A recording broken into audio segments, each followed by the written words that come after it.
So just getting back from seeing the brand new horror film Weapons, directed by Zach Kreger, director of Barbarian. As you guys know, I absolutely love that movie. This movie was easily my most anticipated movie still remaining this year. I've been looking forward to this movie for months, no joke. I've avoided all the trailers, all the spoilers. I wanted a completely raw experience like Barbarian, which obviously makes me ask, did this movie live up to those expectations or did it disappoint me? Well, as the title probably gives away, I'm probably going to piss off some of you guys in this video.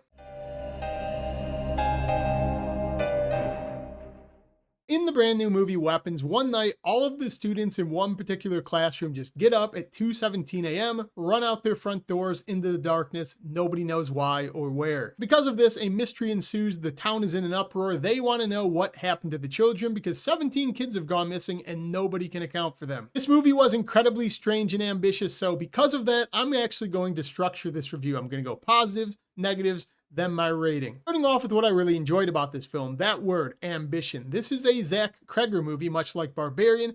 It takes a ton of chances unapologetically. Whether or not that works for you, you can make your decision on that. This is another movie by him where he just kind of goes for it. He starts throwing stuff at the wall, seeing what sticks, taking massive chances and leaps. I feel the need to point that out and make it known that people should support these films because we hear that rhetoric all the time. And this is another one of the brand new original horror movies that I think goes for it and takes the chances people always want, but they don't put their money where their mouth is. Because of that, this movie is instantly bound to piss off at least half the people that go and see it, like myself, who didn't know what they were getting into because I thought this was going to be a lot more horror than it actually is. But it's more of a mystery, dark comedy drama than that, and I wish I would have really known that. It probably would have helped my expectations. I can see this movie already easily pissing off at least half the people who go and see it who have no idea what it's going to be about because it gets to be so weird and so ambitious and just so strange. I can easily see a lot of audience members losing themselves halfway through this and just not having the patience to stick out the ultimate payoff because it is so weird. Another thing I really enjoyed about this film, I really liked the performances. I didn't think it was going to be as heavy into specific actors and actresses as it is,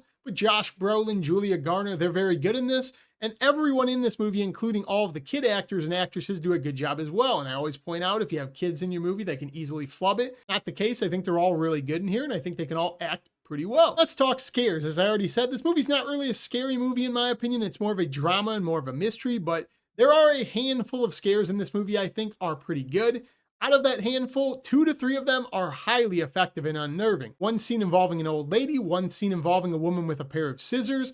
I thought they were nerve-wracking. I thought they were terror. I thought they were highly effective. The shame is we don't get enough of them. I wish this movie would have leaned a lot more into the horror than the comedy and the mystery. But I do think Zach Kreger, as a director, really has an eye for how to set up scares, so I'm waiting for his inevitable ultimate scary masterpiece where it's just a full-on horror movie, not a genre-blending movie much like this and Barbarian. You can tell he really has an eye for the camera, the way he sets things up, the way he makes things linger before he pays them off. I think he really understands the art of the jump scare, the art of setting things up. He reminds me a lot of the director of Smile, same way. And I wish we could just get a movie that is more committed to that because when you're in that tone of the movie that is in the scares, I really enjoyed it and I was really unsettled. And they're not just jump scares either. It's not cliche. It's like smothering tension, unbearably tense, suspenseful situations that the director, due to the way of framing shots, just lets linger on the screen. It'll be a close-up of someone's face with an eerie something in the background that just sits there while a person talks for minutes on end. I need to point that out because the technical aspect of horror is one of my favorite things, and I think this guy just gets it. Fabulous. Then lastly, just the concept of a movie like this. The idea of all of the kids getting up and leaving at the same time in the middle of the night. Nobody knows where they're going.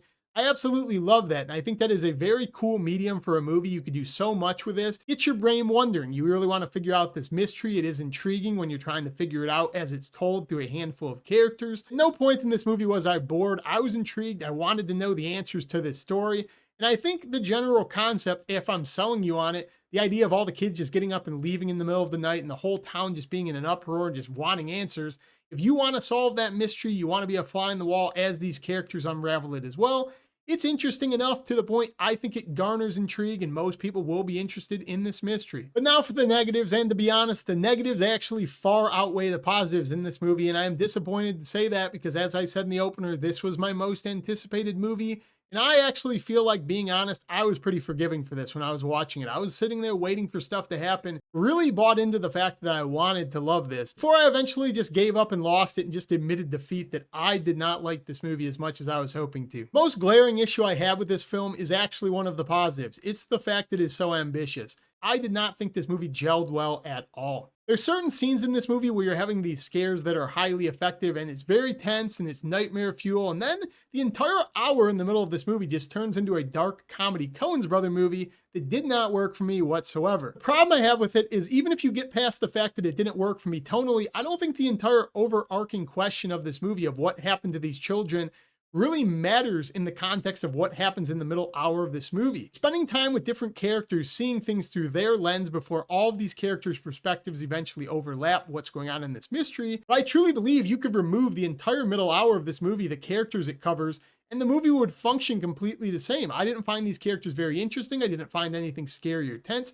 It was just kind of darkly comedic, and I don't think the comedy really worked. The argument to be made is it's necessary because it helps with the perspective of other characters when we get our answer at the end, but I don't even think I cared about seeing their perspective for that final payoff. I would have rather just seen more of Julia Garner's character and more of Josh Brolin's character. It would have been a better movie in my opinion. And I do want to highlight, even though I do have a couple more negatives, that is easily the biggest issue I have with this film. That was the overarching thing I could not get over. That was what I battled internally throughout the entire runtime of this movie. I wanted this movie to be more suspenseful, more scary. Maybe that's my responsibility for not looking at the trailers. Maybe this movie is just mismarketed. I don't know. But I feel like a lot of fans are going to go into this movie and the tone of it, the pace of it is not going to be anything like they suspected. Next issue I had is actually the core concept of this movie. What's going on with the children? This is another example. The best example I have to compare this movie to is Longlegs. I enjoyed that movie as well, but I was also highly disappointed based on my expectations. This is another one of these examples of a mystery movie where whatever your brain can possibly think of when it comes to the general concept of these children going missing,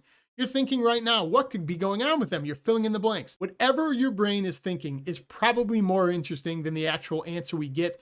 And that is highly disappointing because that is the selling point of this movie, the mystery and what the answer is going to be when all of this perspectives overlap. I didn't find the payoff to be super interesting. I didn't find the payoff to be super unique. This did not seem like something that was unique enough for me to sit through the perspective of people 5 times over and over again to get to it. When we get that payoff, I don't think it's nearly unique enough. And I feel like I've seen that 3 to 5 times and I've never heard of this concept before. So the fact that I've never heard of the concept, but I've heard of the payoff, disappointing. One more time, talking about the tone of this film, a huge selling point to Barbarian, at least to fans of the movie like myself, is how crazy the tone is. It just massively takes a 180 and you have no idea where things are going to go, and it might set you off a little bit, but at the same time, you're like, I'm interested in where this goes. This movie felt like it was just kind of doing stuff for the sake of being weird. Barbarian felt like it fit. It felt like it earned the tone of weirdness. This movie felt like it was completely out of place, where you had those scares and then you had the weirdness, and you had the scares, then you had the comedy, then you had the scares, and it just keeps going like that. For that reason, whenever you get one of these oddly comedic moments or a dark comedy moment or something I feel like I'm supposed to laugh at, I'm not inclined to laugh because I feel like it wasn't earned and I feel like it's completely out of place and it's jarring in a sense. And then lastly, it kind of goes back to my point before this one. I was ultimately disappointed in where this movie goes. I was on board. I was intrigued. I wanted to know the answers to this mystery. And the more they start fleshing these out, the more disappointed I started getting when I was realizing the path this was taking, which is only a problem because I feel like the way this movie is told through the perspectives of different people and the fact that it has so many different tones, this movie just gets lost in what it's trying to do. But it gets massively sidetracked from point A to Z because it's trying to inject so many different things.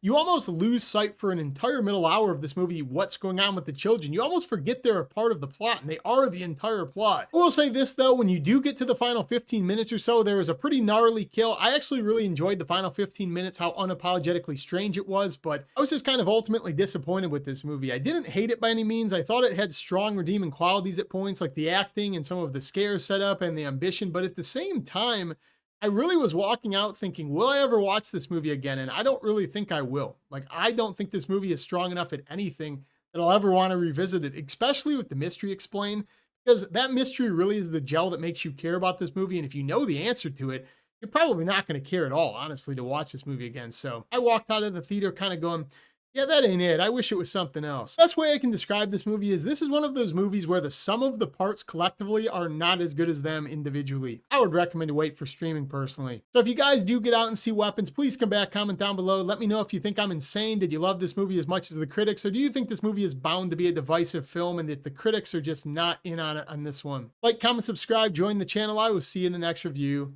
Peace.